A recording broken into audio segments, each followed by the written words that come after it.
Hello, everyone. Happy Wednesday. Hope you're all doing good today. You made it.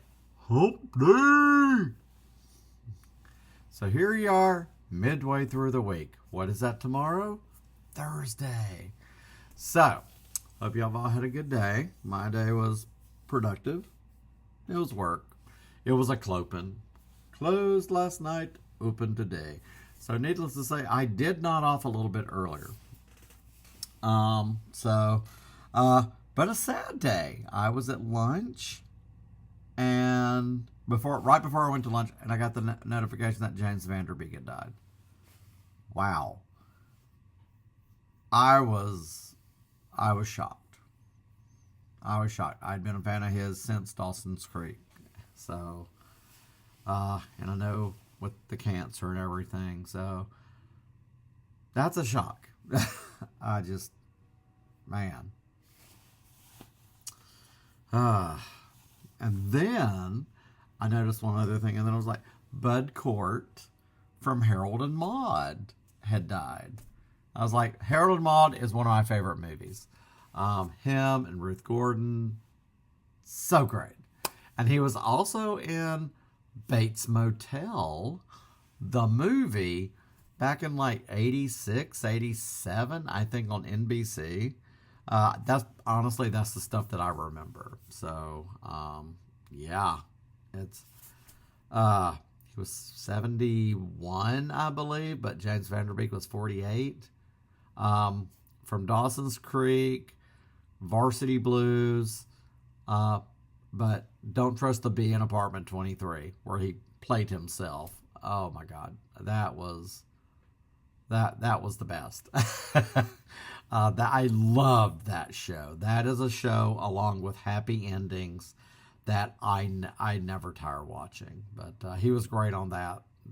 The cast on that show was great. But my thoughts are with his wife and children. So, but yeah, that's two. Oh my God, I hate when that happens. So, but it's just, yeah. But I mean, somebody close to your age, and you're just like, and his 6 children. My gosh. So I was feeling kind of, after I got home. Had to run pick up some avocados. I didn't do hamburgers because I'll do that tomorrow. So whenever I'm feeling a little, I pull a book off my shelf that will always bring me a laugh. Do you guys remember Movieline Magazine and Premiere Magazine in the 80s into the 90s? Premiere Magazine, I do remember very well. It was big, oversized. They actually had tear out cards of movie posters. I think it came out and started in 86 or 87. And then Movieline was around that same time. Man, they even did like movie books. But, when you didn't have an internet back then, you depended on the magazines for information about movies. I love them both. Boy, Premiere and Movieline. Now, Movieline did a book called Bad Movies We Love. And it's from 1993. If you frickin' need a laugh and you love movies, and we're all kind of in the same mindset of weird sense of humor, and we love MST3K, we're brought up on that, this is hilarious. You will have to find it used, because I'm pretty sure the book is 33 years old and out of print. Movieline Magazine's deliciously trashy tour through over 200 of Hollywood's film fiascos. Big stars, big budgets, big hair, big mistakes. Bad movies we love. I cannot tell you how many times I've picked this book up and just turned to a page and laughed my ass off. For 33 years. So, let's see, by Edward Margulies and Stephen Rubello. The chapters are, you'll love this. Well, The Breaking Point, Trash Yourself Cinema, Slip Us a Mickey, What Will the Neighbors Say? And of course, you know when that you've got, and each chapter has a selection of movies that correspond to the title of the chapter. So, no, chapter 12, no, but I saw the book. And that covers Another Time, Another Place, Chanel Solitaire, Mandingo, In the Cool of the Day, The Mephisto Waltz.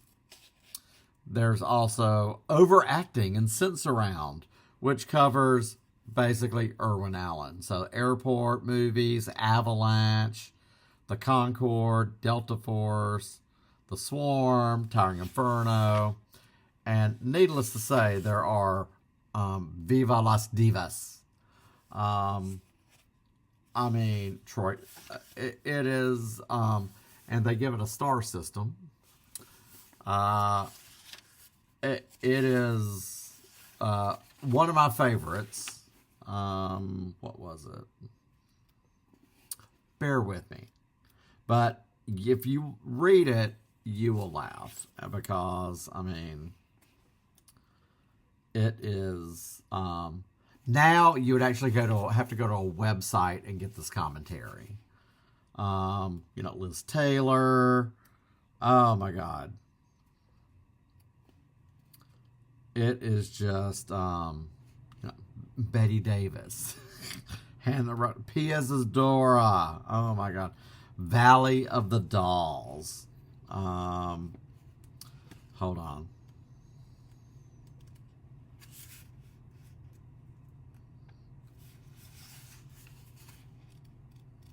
So, for example,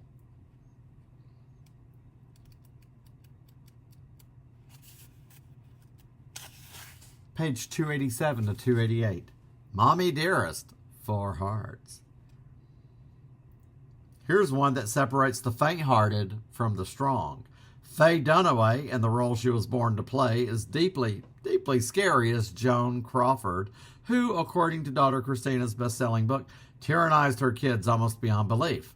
The movie makers surely expected to be rolling in dough and acclaim for the posh version of a red-hot literary property. So imagine their surprise when audiences rolled in the aisles. Why? Dunaway. So over the top, so out there, so well Faye. She instantly installed herself as the all-time Contessa of camp. I mean, come on. These kind of books I love where they cover camp movies and just, if you don't have these movies in your library, yes, I'm going to seek it out and add it into the library and make fun of it myself. Of course, in a perfect world, you'd have Crotty Robot and the guys down here at the bottom of the screen. So, but this is something, if you need a laugh, I don't care how old it is, and you love bad movies or movies we love, and you don't realize they're bad. It's such a great book, and I've held on to it all these years. My book selection that I've collected over the years is really, really wild.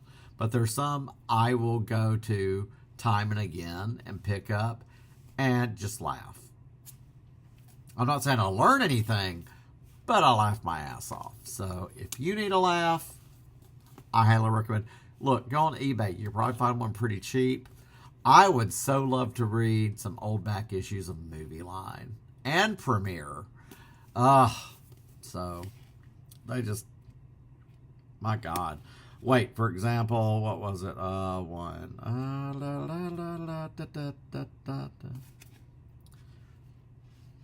Here we go.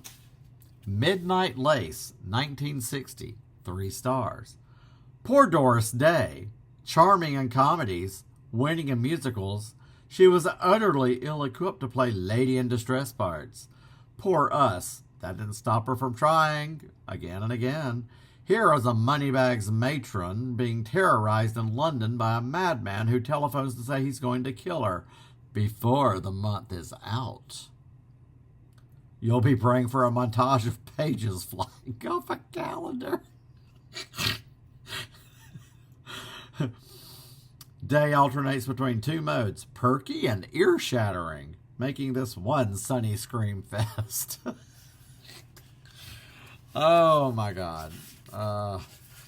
Play Misty for me, Sleeping with the Enemy. But the way they have it broken down, Butterfield 8, The Fan, one of our favorites because love Lauren Bacall and High Point Coffee. The Fan, 1981. One star, one heart. What the hell's that about? With her patented haughty glare, overconfident Lauren Bacall transparently thinks that she's outclassing this formulaic slasher flick, and single-handedly she turns it into a prime slice of trash yourself cinema.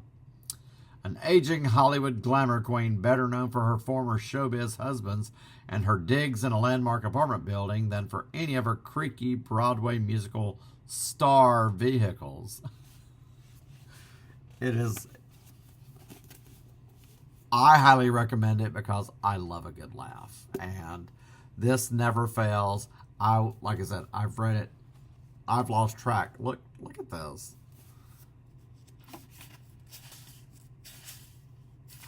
I bought this at a Walden Books in Montgomery, Alabama at Montgomery Mall. That's how I remember this. I remember where I bought this book. So that's something. My God. So definitely, if you need a laugh, you love commentary on campy movies. They might not be campy to anybody else but you. Or just bad movies. Find you a used copy of this. Go to eBay. It would be worth every penny. I mean, you could probably get it pretty cheap, but I will have this copy always. So that's a recommendation from me. If you love a good laugh, and I'm not saying you're going to learn anything, but you will laugh your butt off. So it's a great book. So bad movies we love. So, but that's my book recommendation. Not bad for a 33-year-old book. Wait, 26. Right? Am I doing the math right? Oh my God, I think I am. Anyway, I don't feel like doing math. So wait, 20. Oh my God, am I not doing math right? No, that sounds right. Anyway, it's fine. Look, I'm tired. I clopen. Cut me some slack. It's from '93. That sounds right.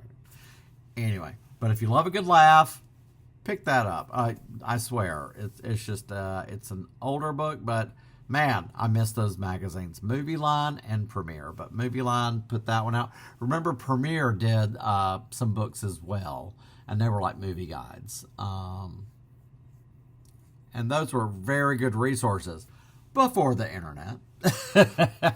So, I did not buy anything today, unless you just count groceries. So there is that. So, February is always a tight month. It just never fails. It's like, it's the shortest month, and you're like, everything has to get paid. And you're like, oh, this is what I have left. Okay, I can make it work. But thankfully, there's nothing else I need right now. So we're doing good. Look, gang, that's all I got for today. I just wanted to share that with you. If you looking for a good old book about movies with some biting, campy commentary, this is the trick. Let's just, with James Van Der Beek and Cort, they left bodies of work for us to continue enjoying for the rest of our lives. And let's just think of their families. Our thoughts are with them. So, with that, I'm going to leave you all. I am going to get some rest because, good God, I'm tired. So at least tomorrow, I ain't got much to do. So, with that being said, you all get some rest. Don't stay up too late. Okay, I'm talking to you and the pink flamingo. Do not stay up late doom scrolling. You heard me? Okay. Thank you. And again, here's, like I said, every day's not great. I'll pick something to talk about. I haven't seen any DVD news or anything. Like I said, didn't buy anything. I was just tired, ready to get home. So with that being said, you all get some rest. And I appreciate each and every one of you for being here. And let's see what happens tomorrow, gang. Tomorrow is a fresh new day. Thursday. Oh, my bidet should be here tomorrow.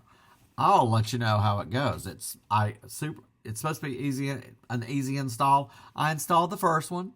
I installed this one thing that I hate. So, yay. Even if I run out and run quick errands, it should be here, and I'll let you know how it goes. I'll be clean as a whistle. All right, gang. I appreciate you all, and I will see you all tomorrow.